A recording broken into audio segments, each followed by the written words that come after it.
힘들게 들어와서 왜 쉽게 나갈까? 최근 기업의 높아진 퇴사율은 경영자의 주요한 고민거리이다. 코로나19로 삶의 우선순위와 직장에 대한 가치관이 바뀌면서 퇴사하는 이들이 늘고 있다. 기업 규모를 막론하고 필요 인력의 부족 문제는 심각한 상황이다. 영미권에선 대퇴사 시대라는 신조어가 생기고 유행하고 있다. 리스베스 클로스 윌레미 대학 경영대학원 명예교수는 글로벌 인재 포럼 2021에서 세계 근로자의 40%가 이직을 고려 중일 정도로 퇴사 열풍이 뜨겁다고 말한다. 따라서 인재를 유치하는 것도 힘들고 붙잡아두는 건 더더욱 힘들어졌다고 말하고 있다. 국내 기업 상황은 어떠한가? 2020년 자코리아가 국내 기업 402개 업체를 대상으로 한 조사에서 대기업 8.6%, 중소기업 14.9%로 직원 퇴사율이 증가하고 있는 것으로 나타난다. 특히 중소기업의 경우 직원 퇴사율이 전년 10.2%에 비해 4.7% 상승한 것으로 조사된다.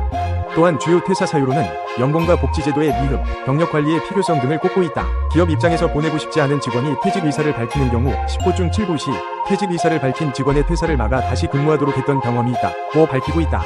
직원의 퇴사는 연봉 인상 제한이나 인센티브 제시를 통해 막았다는 기업이 많았다. 경영자들이 직원 퇴사율만큼 중요하게 생각해봐야 하는 문제가 조기 퇴사 비율이다. 구인구직 매칭 플랫폼 사람이는 국내 기업 500곳을 대상으로 1년 이내 조기 퇴사자 현황을 조사했다. MZ세대는 1980년대 초부터 2000년대 초반에 출생한 밀레니얼 세대와 1990년대 중반부터 2000년대 초반에 태어난 Z세대를 통칭하는 말이다. 조사 결과 응답 기업의 49.2%는 MZ세대의 1년 이내 조기 퇴사자 비율이 높다고 답했다. 1년 이내 퇴사하는 이들은 입사 후 평균 5개월 이내에 퇴사를 결정하는 것으로 집계됐다. 경영자들은 MZ세대가 조기 퇴사를 더 많이 하는 이유로 개인의 만족이 훨씬 중요한 세대라서를 가장 많이 선택했다.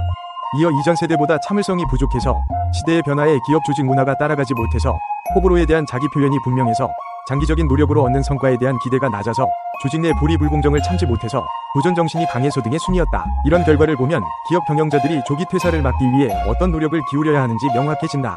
실제로 많은 기업들이 조기 퇴사를 막기 위해 연봉 인상 등 근무 조건 개선, 기업 문화 개선과 복리 후생제도 강화에 집중하는 것으로 나타난다. 공기관인 H기관의 조직 문화 혁신 프로젝트를 수행하면서 높은 경쟁률의 공개 채용을 통과해 입사한 지 1년차도 안 된 신입 직원들이 이직 의사를 높게 표현하는 것을 보고 놀란 일이 있다.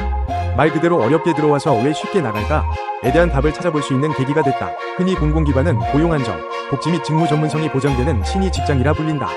그런 공공기관에 입사했음에도 인사체계에 대한 불신, 잦은 직무순환으로 전문성 발휘가 어려운 경우, 능력과 적성을 고려하지 않은 직무 배치, 불필요한 회의와 과다한 잡무 등 조직 내 불이 불공정과 바람직하지 못한 조직 문화의 MZ세대들은 적극적인 의사표현을 하고 변하지 않을 것이라는 판단이 들면 기꺼이 조직을 떠날 결정을 하고 있었다. 인적, 물적 자원이 부족한 중소업체들의 상황을 들여다보면 더욱 심각하다. 조기 퇴사로 인해 발생하는 채용 노력과 비용, 업무 공백에 따른 기존 직원들의 업무 과부하와 스트레스, 조직 분위기 위축, 생산성 저하 및 채용 인력이 직무와 회사에 적응하는 데 걸리는 시간과 비용 등이 부담이 될 수밖에 없다. 그런데 많은 중소업체 경영자들이 조기 퇴사로 인한 비용을 체감하지 못하고 있는 것처럼 보인다. 다수 중소업체가 제조업으로 제조와 생산 분야에 집중되어 있는 현실에서 직원의 근속은 생산성 향상과 직접 관련된다. 충분한 검토가 필요한 시점이다. 산업 현장에서 비슷한 조건에서 시작했음에도 놀라운 성장을 한 기업과 그렇지 못한 기업 사례를 보게 된다. 물론 다양한 요인이 차이를 만들고 있지만 그 중에 한 요인이 이직률이라고 보여진다. 이직을 효과적으로 관리하지 못한 기업들은 지금도 여전히 인력 확보의 문제로 씨름하고 있다. 이직이 발생하면 채용할 때까지 남아있는 직원들과 사장이 일을 나눠 생산 현장을 지켜야 하는 상황이 반복된다. 이는 회사의 여러 부작용을 초래하게 된다. 모두 다 아는 것처럼 필요 인력을 제때에 충원하는 것도 쉽지 않다. 적극적인 이직 관리가 필요하다. 중소업체의 이직은 다양한 문제의 원인이 된다. 이직률이 높다는 것은 조직에 문제가 있다는 강력한 신호이다. 이직률을 1% 낮추는 것이 매출 1%를 높이는 것보다 더 중요하다는 사실을 잊지 말아야 한다.